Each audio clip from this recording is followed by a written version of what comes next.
As the seasons change, you want to be prepared for running in the cold. While there's nothing inherently wrong about running on a treadmill or on the indoor track, I do encourage you to take at least some of your runs outside, even when the weather isn't super favorable. Watch this video to learn how and why you'd want to do this. Hi, I'm Catherine. I'm the personal trainer and running coach of Kathletics. Here at Kathletics, we're all about meeting you where you are in your fitness so you can approach hybrid training in a sustainable way.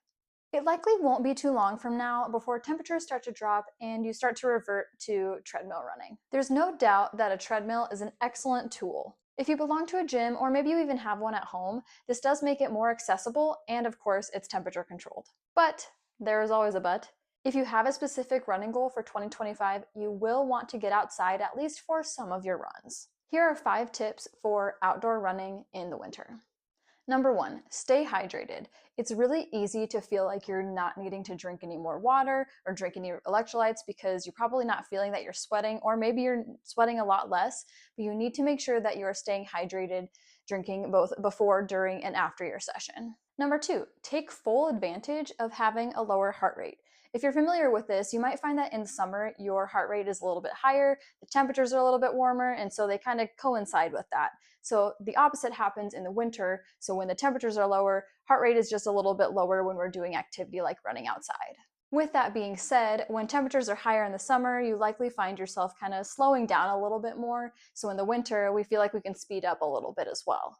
While in Kathletics Trail, we do reserve the winter time frame to be focused on building your aerobic base, we do keep speed work in there because we want to take advantage of having that lower heart rate, being able to increase the speed and pushing that speed so you can be prepared for your spring, summer, fall, whatever races or events that you have in the next or upcoming year. You can learn more about Kathletics Trail by clicking the link in the description. Number 3, practice for race day.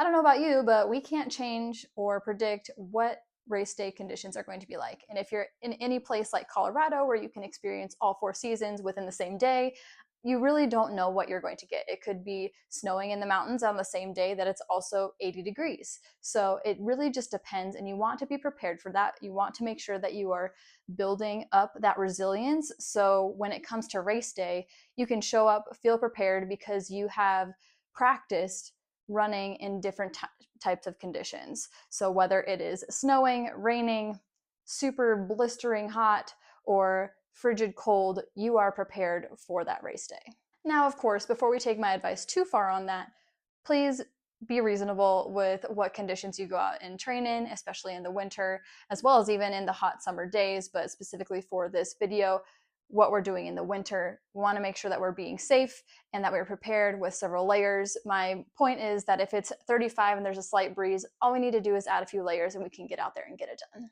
That brings us to number 4, which is wearing layers. So you want to make sure that you have enough layers, of course. You want to dial in your base layer, your gloves, your hat, whatever's covering your ears if you need something over your face, things like that, because that is going to be a game changer for your run that day. And number 5, of course, we want to warm up. Just like any other time of the year, we always want to build in our warm up. And I don't just mean getting a quick little quarter of a mile, few minutes in ahead of time. We want to make sure that we're actually taking the time to move your body, get your muscles prepared and ready to go. And I actually had a reel on this, I'll link it in the description as well, about how we don't want to do static stretches before our run. You want to make sure that you're doing dynamic movements. So thinking about hamstring sweeps, something that's going to rotate your torso. So getting into the thoracic spine a little bit. You can also incorporate something for your hip flexors, your inner thighs, your glutes, whatever is kind of a sticking point for you. I would make sure to do a dynamic movement that reflects that first thing before you hop into your run. And as well, we're making sure that we're getting some sort of plyometric to again get the muscles firing, get the tendons ready as well, and then you can head out to your run. And again, all of these exercises are laid out for you within Kathletics Trail. All that to say, running in the winter isn't necessarily glamorous, but it does pay off once the weather does warm up. When I was training for the Grand Canyon Rim to Rim, I do feel like me running through the snow, or running with big quotations because it was mostly hiking if you're going in knee-high snow, so I don't necessarily recommend that if it's actively snowing. But all that to say, it really did help me prepare for the really tough times and tough mental times and physical times of the Grand Canyon when you're coming up out of there and it is a slog going uphill, going through the snow, going through the times where I didn't necessarily want to run. It really paid off. Obviously, you don't need to run 25 miles in order to have benefits from running in the winter, but I do recommend that you continue to do so throughout the season. If you are wanting to keep up your running through the winter season, I do recommend checking out one of our hybrid training programs linked in the description below. Otherwise, be sure to like, subscribe, and we'll see you in the next one.